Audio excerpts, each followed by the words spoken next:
So guys দেখেন আমার কিন্তু পার্ট 4 লেগে যাচ্ছে। এটা এত মানে কিউট, মানে সময় লাগে দেখলে কিউট, দেখতে কিউট হইলে কি হবে, এটা অনেক টাইম লেগে যায় বানাইতে গেলে। তো আমি আর কি বলবো, এখন আমার বোনই বলবে।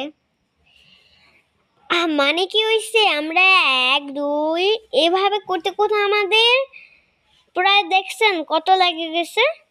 তো বলো কত লাগছে আপু? এটা পার্ট 4। দেখছেন পার্ট 4 লেগে গেছে। আর কতটা সময় লাগছে And বানাতে? then guys আমাদের রেডি ব্যাঙের ছাতা। আর কিছু একটাই রাখা লাগবে, তার জন্য এক্সট্রা বানাতে হবে। দেখছেন কতটা সুন্দর হয়েছে। তো আমি কিন্তু এরকম একটা ডাটনি বানিয়ে নিয়েছি। তো গাইস রেডি আমাদের ব্যাঙের ছাতা। সো কেমন হয়েছে সবাই কমেন্ট করে জানাবেন। আল্লাহ হাফেজ। আমরা ভাই বাচ্চা মানুষ, এই জন্য এরকম হয়েছে। সো গাইস আল্লাহ হাফেজ।